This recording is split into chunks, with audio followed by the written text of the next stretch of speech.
Good evening, everybody, and welcome to another Boss FM Evening News with your host, Jesse. Let's get it.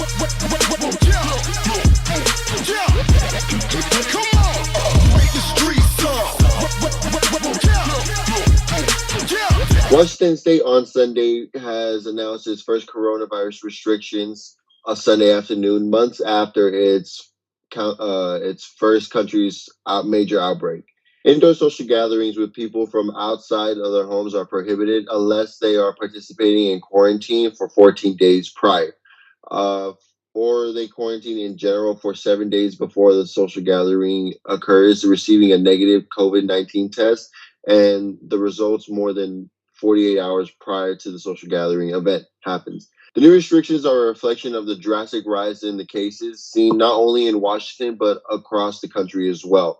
The capacities have been shortened down to 25% for restaurants and bars and religious services, while other ongoing businesses such as bowling alleys, museums, movie theaters, the list goes on. Those are currently prohibited places to attend at right now. In other news, the 1770 Armory and Gun Club is Colorado's first Black-owned gun club, and it has opened its doors recently as Black people increasingly are aiming themselves amid the pandemic and racial division within the United States. In Aurora, a church pastor recently started a gun club for Black residents and other people of color after seeing a demand for it in his community.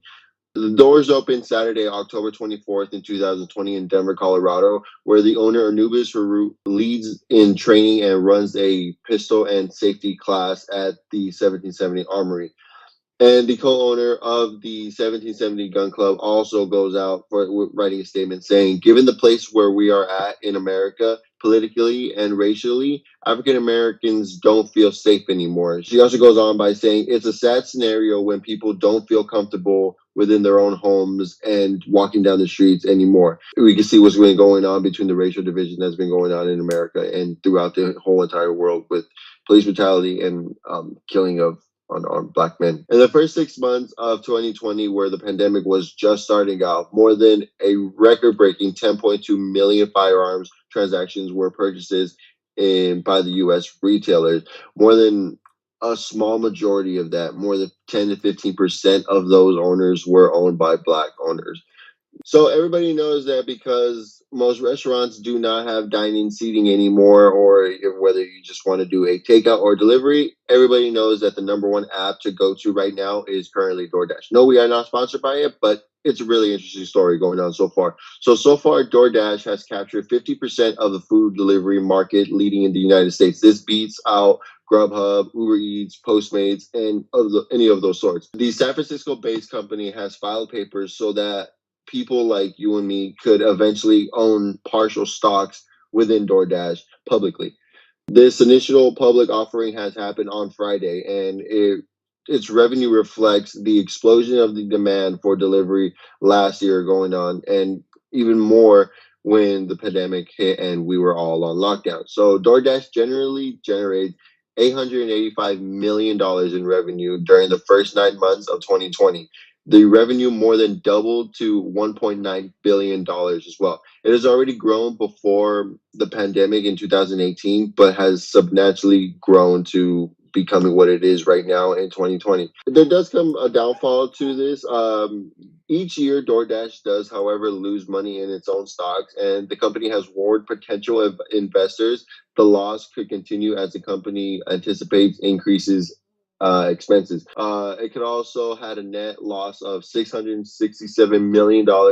This was in 2019 and 149 million in the first 9 months of 2020. The company did turn a profit of $23 million in the second quarter of this year, but following that with a $43 million loss in the third quarter. So it's like an up and down. That's how stocks really work. You know, you have a big gain and then you have a really deep fall.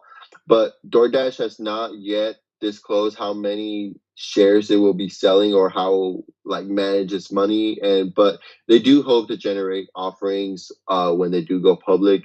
Like I said, it went out on Friday, so this is just brand new. It had to go over through the weekend, and of course, I'll open in the weekend. So this is basically going to be a long process before you and I could own a stock in DoorDash, which I'm probably going to do because 2020 was crazy, but it really showed how much food delivery services like this is going to increase. So, yeah. Okay, everybody, it is Monday, and just like every other week, we like to start off our Monday segments with King of the Day. It is where we like to celebrate Black men who are exuding Black excellence within the community, and today goes to LeVar Burton. So, everybody knows that the host, Alex Trebek, from the long history of hosting Jeopardy, has passed away a couple days ago. There has been petitions actually going on, petitions of over 75,000 signatures to go on, and the community or the people really want to see LeVar Burton be the next host of the like iconic show Jeopardy. In recognizing the efforts within the community and the impact that he has had on other people's childhood, Burton went on Twitter and to post a quick shout out or just giving acknowledgement of the people making the petition and getting so many signatures so far to get him in that position of hosting the show. So he goes on by saying, even if nothing does come from it, I can't tell how much I appreciate all y'all's love and support. Of course, while I'm very flattered by the petition, my thoughts are definitely go out to Alex Trebek's family and his millions of fans and devastating loss through the tragic death of the legend. Burton said that on Twitter. And, for those of you who do not know who LeVar Burton is, you guys need to go back in television history and look up Reading Rainbow. Everybody knows the iconic theme song. Let me give you a shout out. Take a look in a book. You guys know the theme song. Of course you do. It's iconic, like a legendary show. So the fact that he's going to go from that and possibly into the host of Jeopardy, where he's going to be like, who is LeVar Burton? And the next answer is going to be the next Jeopardy host. With that being said, that is it for your Monday evening news. Please make sure to tune in tomorrow evening at 8:30 p.m. for more news and updates. And do not forget to tune into our morning show at 10:30 a.m. for some entertainment news with Boss FM. As always, if you would like to rewatch our shows, they are available on our Boss FM app or on our social media platforms. Thanks again for tuning in to Boss FM. It is your host, the most, Jessie G, and hope to see you guys tomorrow. Have a great day.